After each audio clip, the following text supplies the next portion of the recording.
देखिए, भारत तो हर क्षेत्र में बहुत ही प्रगति कर रहा है और हमारे आदरणीय प्रधानमंत्री श्री नरेंद्र मोदी जी कह भी रहे हैं। अभी 9 आग्रह पूरे भारत से किए हैं हमारे साहब ने, और ये बोल रहे हैं कि अपनी वस्तुओं पर ध्यान दो, अपनी विधाओं पर ध्यान दो, अपनी संस्कृति पर ध्यान दो, अपनी भाषाओं पर ध्यान दो, अपने प्रोडक्ट्स पर ध्यान दो।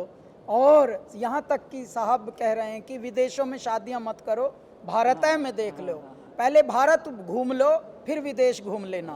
तो ये कितने बड़े संदेशे हैं। यदि बड़ों के ऐसे अच्छे संदेशे आएँ तो संततियाँ सुधर जाती हैं। इसी श्रृंखला में एक बात ये है कि जो हमारा संगीत है, जो धीरे धीरे या तो फिल्मी हो रहा है या फिर विदेशी संगीत को फॉलो कर रही हैं जनरेशन्स, उनमें भी धीरे धीरे आवश्यकता थी कि हमारा जो पौराणिक संगीत है, जो जड़ें हैं हमारी, जो हमारे सांसों में बसा है, हमारे रोने में भी संगीत, हंसने में भी संगीत, जागने में संगीत, सोने में संगीत, यहाँ तक कि किसी पे क्रोध करें तो भी संगीत।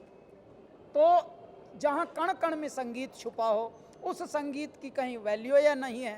तो आने वाली जनरेशन्स को ये बताने के लिए कि ऐ मेरे भारत, ये धरोहर आपै की है, इसको कहते हैं भारत का लोक संगीत, फोक म्यूज़िक।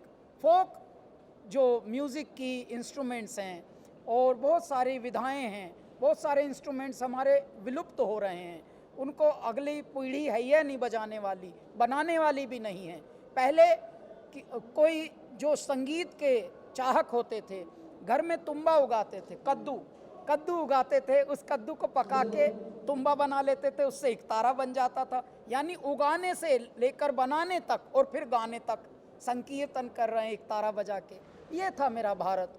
भारत के मोहल्लों में, भारत के कुनबों में, भारत के नुक्कड़ों में आज भी 4-5 लोग इकट्ठे होकर ऐसे ही खुशी के गीत गाने लगते हैं, वर्षा के गीत गाते हैं, वृक्षों के गीत गाते हैं, वृक्षों पे नव पल्लव आते हैं तो भी गीत गाते हैं। भारत तो खुशियों का देश है जी, भारत तो संगीत है भरा हुआ, भारत के कण कण में संगीत भरा हुआ है, लेकिन विस्मृत हो रहा है। इसलिए हमारी ये बड़े स्वप्न था, ये जब से हमारा करियर शुरू हुआ था 18 वर्ष से, कि हे मेरे भारत, ए मेरे देश, ए मेरे परमात्मा, अब जो खोया हुआ है उसको पाने की जिद है मेरी, तो उसको भी हम थोड़ा पुनरुत्थान करें।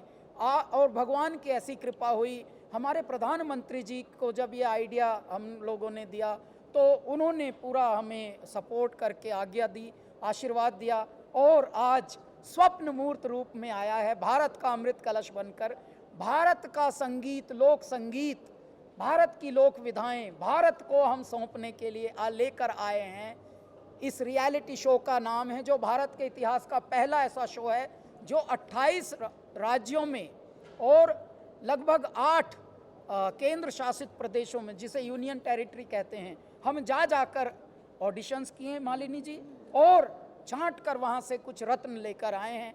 अब वो रत्न हमारे भारत के अमृत कलश का हिस्सा बनेंगे और अपने अपने राज्य को आगे लेकर जाएंगे। Over to you.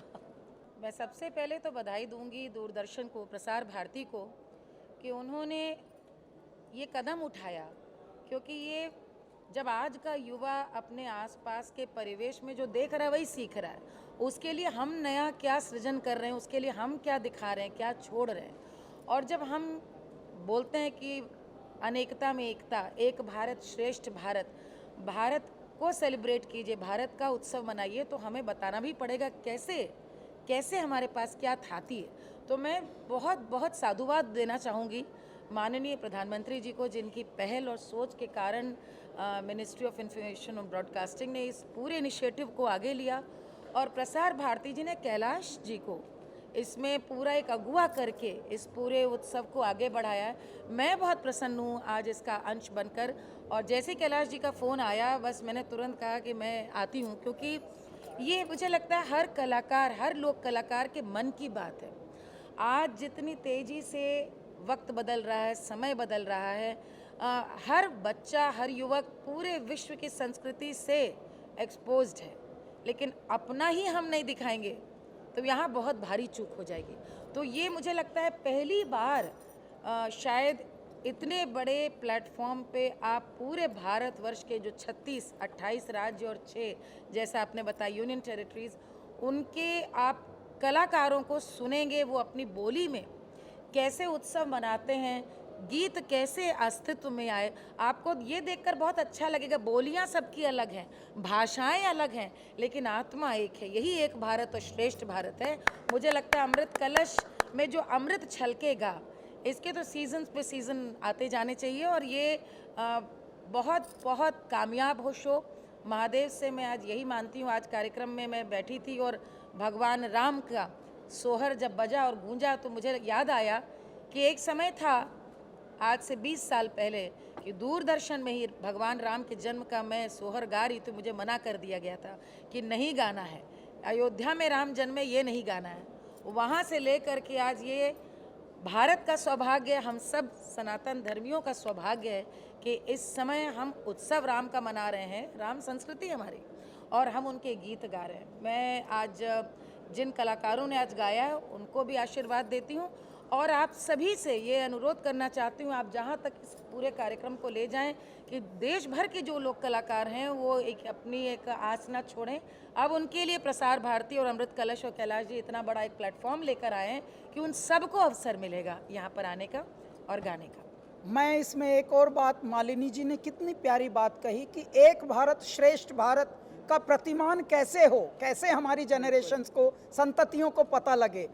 मैं आपको बताना चाहता हूँ, विदेशों में हम जाते हैं, मालिनी जी भी बहुत शोज करती हैं पूरे वर्ल्ड में, तो विदेश तो भारत को गा रहा है, भारत भारत को नहीं गा रहा। ये है चूक। इस चूक को और न चूको, वरना ज़्यादा ही चूक जाओगे।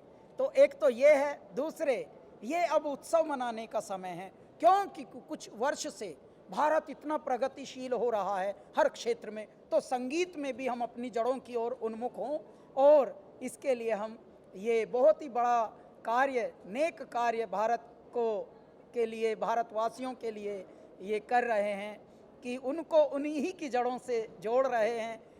यहाँ तो हमारे भारत में तो पेड़ भी गाते हैं, नदियाँ भी गाती हैं, पर्वत भी गाते हैं। इसीलिए हमने अभी उठान जो इसकी लाइन लिखी है भारत जिसका नाम, यहाँ पर उत्सव उगते हैं, ठीक है, और यही है पावन धरा हंस जहाँ मोती चुगते हैं। पर्वत झूम रहे, नदियाँ नाच रही, और घर घर तवा फूंकनी चिमटा ढोलक बाज रही।